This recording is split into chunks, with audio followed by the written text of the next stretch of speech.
Did you know that there's a diaper with a stretchy waistband and no fiddly tabs you have to mess with? Forget having to mess with fiddly diaper tabs. Cruiser's 360 stretchy waistband is quick and easy to pull on your little one and easy to remove with easy tear size. And for easy disposal, simply rip, wrap, and roll the diaper, then secure with the attached disposal tape. And now, Pampers is offering a podcast, Tiny Tales. Experience story time brought to life for your tiny ones with Tiny Tales, a new audiobook series from Pampers. These podcast episodes are available on all major podcasting apps. Tiny Tales shares classic stories remade for 2022, like Jackie and the Beanstalk and Goldilocks. They celebrate characters from all walks of life, inclusive of gender, background, and ability. And each episode is voiced by some of your tiny ones' favorite characters. The show features never-before-heard adventures like Tiny Owl and stories from Latin America told in Spanish, like ABC Mariachi.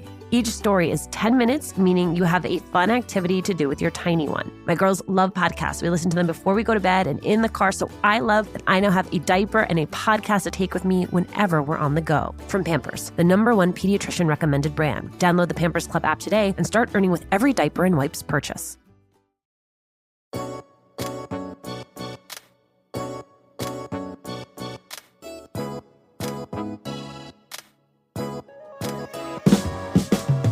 Melissa Fumero decided early that she wanted to be a performer, and at first, it seemed like success was all but guaranteed. Admission to NYU's Tisch School of the Arts, a role on the iconic soap opera One Life to Live.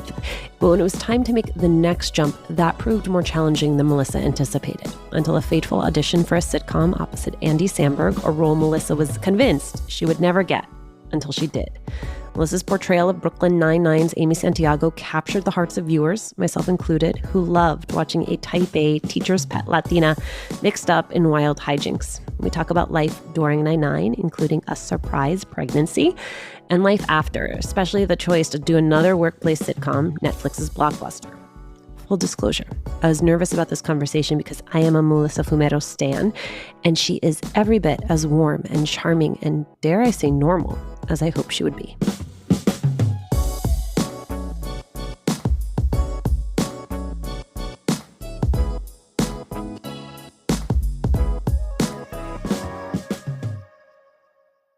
Melissa, thank you so much for doing this. Thank you for having me. So I live in your birthplace. I live in West New York, New Jersey. Oh my God. I feel like the town needs to erect a sign to you. Thank you. You have this very special upbringing because I can't tell you the number of Latinas I interview who were raised with you become a lawyer, you become a doctor, there is no option C. And the number of them that wanted to pursue a life in the arts or a creative life. And when they told their parents, for reasons that I think you and I would both agree are really understandable, coming from a place of safety and security, say, no, like that's just not an option for you. And you somehow have these parents yeah, who like not only are like, they're not just saying, okay, you have our permission. They make it possible for you to do this. Yeah. It's really something that hit me like late into adulthood, how extraordinary it was. My mother's side of the family does have a lot of artists, painters and sculptors and fine arts. I wonder if that was a little bit part of it, just kind of being a little bit used to that world. And my parents loved to go to theater. And so they would take me to see a Broadway show once a year. And once they saw I was so into it, they kept doing it. I think once they saw that I was getting really serious about it, they got scared. Like when I was in college, there were a couple conversations with my dad where he was like, maybe you could like minor in business. And I was like, Dad, there's literally no room in the schedule when you're a drama major. Like I'm in studio all day, every day. Like how? And he was like, okay. I think getting into NYU also, that was like a turning point, and getting like talent scholarships. I think they were like, oh, maybe she is good. Like, like maybe we don't just think she's good because she's our daughter. Like it was like little by little, they got less scared.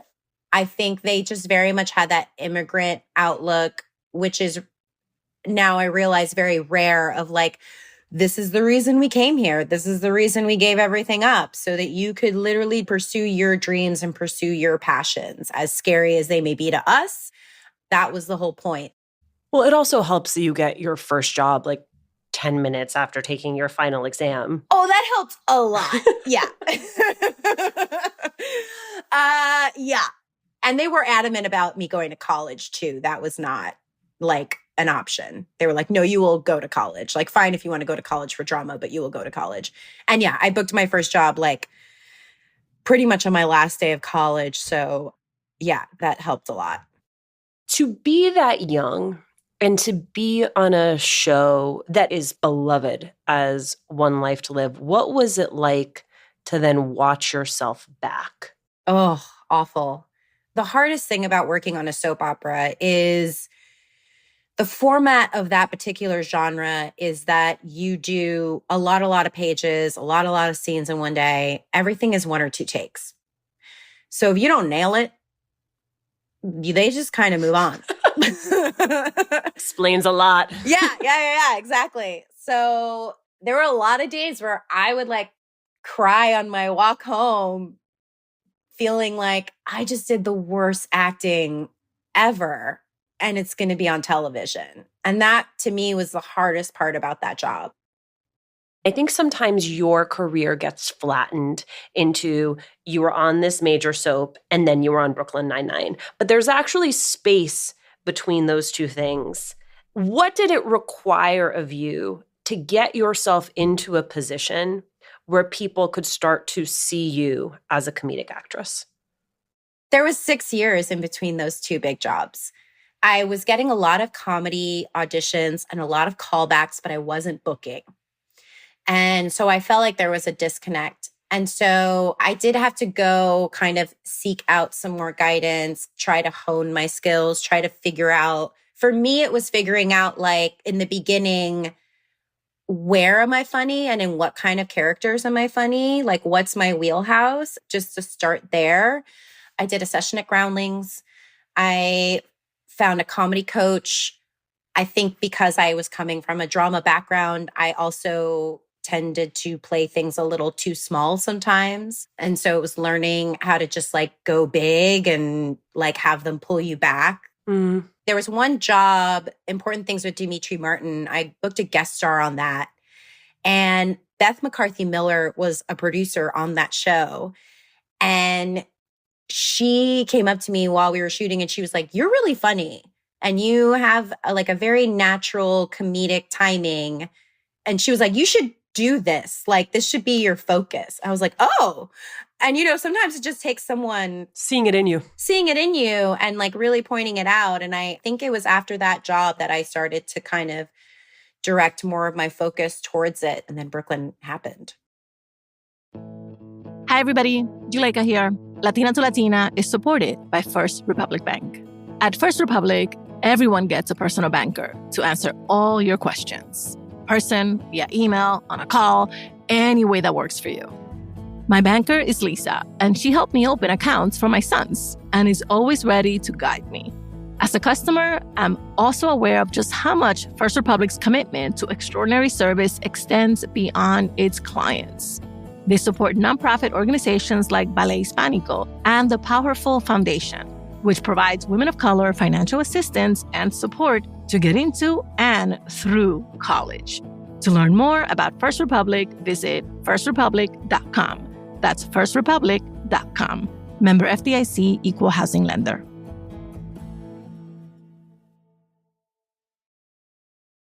As someone who personally has big Amy Santiago energy, like perfectionist, like holds a little too tight onto things. Yes. I love that part of the success of your Brooklyn Nine-Nine audition is the fact that you weren't holding it so tight, that you like didn't think you were going to get it, and that allowed you to show up. I think there's like a lesson there for all of us. 100%. And I often think of that audition so much when I feel myself getting in my head with auditions or anything. Because yeah, I just got out of my own way. I showed up to that thing and I had like the most, this is ridiculous. I can't even believe I'm here. There's no world in which I book this job that's going to go to some stand-up comedian or just like a bigger comedic name. And yeah, I just was so in the moment, I was so in what I like to call like flow, like just like very present and listening. And my brain was having ideas. Like it was just all, but it was mostly just that I didn't psych myself out before I went into the room. No, but then you get the job and you psych yourself out. And then I totally psyched myself out. And then I spent the entire week of the pilot shoot, like almost having a panic attack every day.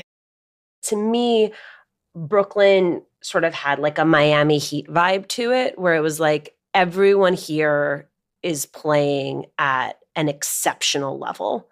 And there is no weak link here. Like, I imagine that just having the bar set so high just allowed you to continually lift that bar for yourself. Like, I wonder what it took for you to level up in that experience. Yeah, it definitely took a while. I mean, I felt the whole first season like I was just trying to keep up, which now I realize was a good thing, but I would just like try things all the time. But it came out of like an insecurity of like, I don't know what's funny. So I'm just going to try like 5 different things. And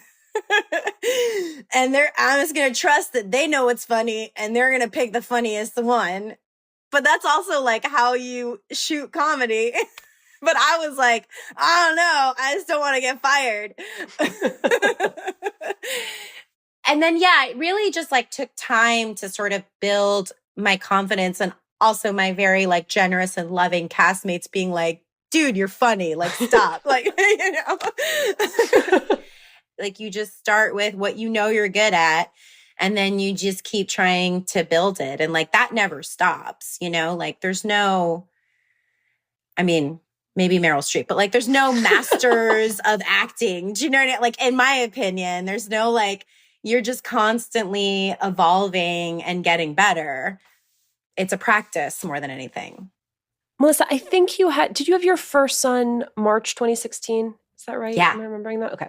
So you had your first son right around the time that I got pregnant with my first child. And I remember watching you and being like, okay, Melissa's on air. Melissa figured this out. Like, this is figure outable. And so I love the fact that you actually did not plan this. This was a surprise. And then you were like forced to figure it out. Yes. Because you were also the first one on that show to take the plunge. And then it felt, again, watching it outside, that all of a sudden, like, everyone else was like, okay, I can get pregnant and not lose my job. Totally. Yes. Yeah.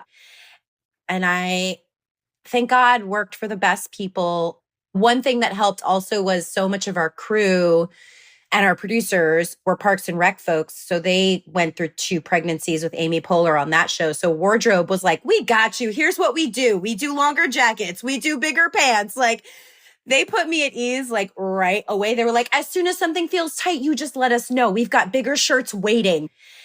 And yeah, and my bosses, you know, Dan Gore, Mike Schur were like, yeah, you're having a baby. That's so much bigger and more important than like the comedy show we're making. Like, so it was really great. And it's funny that you say that you were pregnant at that time and like looking towards me, because right before I got pregnant, I read Amy Poehler's memoir, and she gave birth on like a Saturday that she was supposed to be doing Weekend Update, and was like calling Seth from the delivery room. It's like this crazy, incredible story. And so while I was shooting that season, especially at the very end, when I was like 9 full months pregnant, I was like, Amy Poehler worked on Saturday Night Live literally up until the day that she gave birth. So you've got this, girl. You have to know that it's possible. You just have to know that it's possible. I imagine that being on a show as iconic as Brooklyn Nine-Nine, that when it ends, you kind of want to sit with what you do next to make sure that the what you do next is the right thing. And I also imagine that there is pressure from people who care about you to strike while the iron is hot, and that those exist as sort of counter tensions. And I wonder which pulled you more firmly. I think doing something that felt right pulled me more. I think especially given like the pandemic and everything that happened, and I had another baby during the pandemic, and then we shot our final season during the pandemic. It was like all this craziness. I sort of felt like, no, I have time. It has to feel like the right thing, and it has to be something that I really want to do and feel passionate about. I'm impressed by that, by the confidence. I mean, listen, there were definitely days where I was like, oh God. It wasn't like, I'm saying like 75 to 80% of the time, I held pretty strong to my convictions, said no to a couple things, and then would like freak out about saying no for like a week. So it, it wasn't like I wasn't standing like an oak tree in my, it was more like I don't know, something more flimsy. A palm tree, something that sways. Yeah, like a palm tree. It's good homage to your cultural heritage as well. So how did you know that like this was it? Like, did you read the script for Blockbuster? What sold you? I read it and I loved it. I loved the world. It made me laugh. I felt like I connected to Eliza like so quickly. She just was one of those characters. After I read it, I was like, I know how to play her. Like, yes, this will be challenging, but like, I know how to play her. I do think Eliza is a complex character in the way that I think a lot of us have that experience of thinking our life is going to be one thing and finding ourselves back at square one. Even thinking of you, the fact that it's like, yes, you got to go to NYU, you got to go to the stream school, but like you had to live at home. And that I think we can all kind of hook into. Yeah, I agree. I loved her story and her history. It's just really relatable to me and interesting to see a woman who's already raised a kid and kind of already had this like one huge chapter of her life and is like starting over in like a weird time in her life. And because you sort of are too. Yeah, because I sort of am too. And I think that is what I connected to right away. It did feel a little bit of like, yeah, post-Brooklyn life, you know? I want to ask you two things about your parents. One is you often tell this really beautiful story about getting into NYU and then this conversation that so many of us have had with our parents where they're like, we can't afford it, but we're going to figure out how we afford it. And I wonder, now that you have had so much success, what your relationship to them and to that moment is, right? Like when your parents step out for you in that way, what then you feel you owe to them or what the responsibility is once that success has been realized. Yeah, I mean, I'm always fighting with my dad because I want to pay for things for them. You do feel a huge sense of obligation.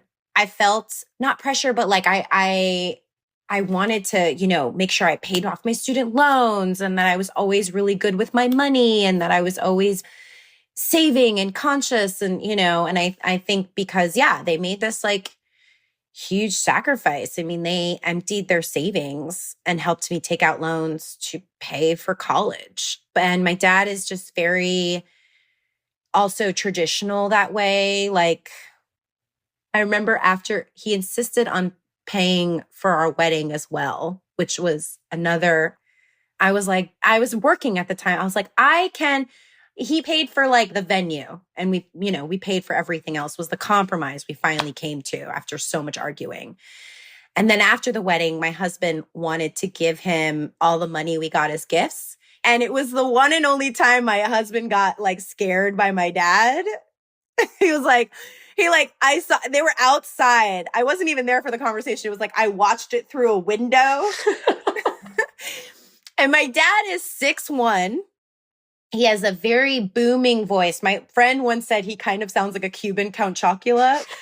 And I kind of saw my husband like start to shrink as they're like a few minutes into the conversation. I was like, oh yeah, that's not going his way. And my husband just walked in and he was like, all those stories that you told of your dad and how scary he could get when he yelled that I never believed, I now believe. I also love that you always refer to your parents as being sort of high school sweethearts who are still so in love. Yeah. But like, I hate to break it to you, you've also been with your husband for forever. I know. I wonder how you two have navigated the fact that you have two big careers happening in tandem.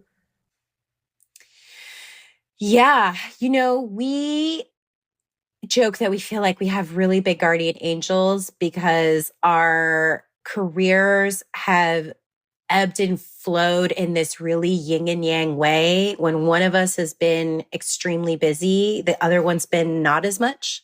Like there's always these little like gifts we kind of get with time and availability.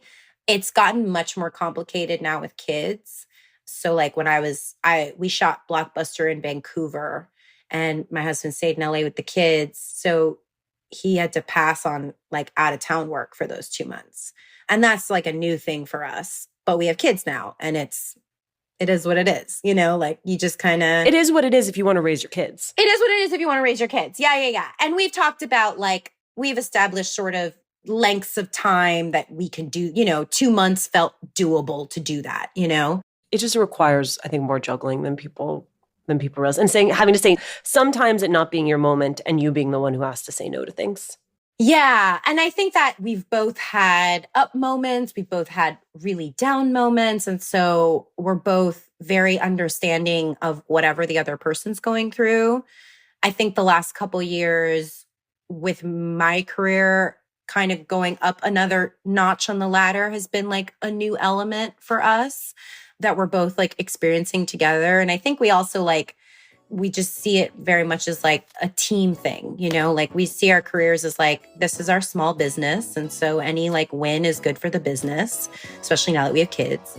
But yeah, it's a lot of juggling. I like that though, a team business.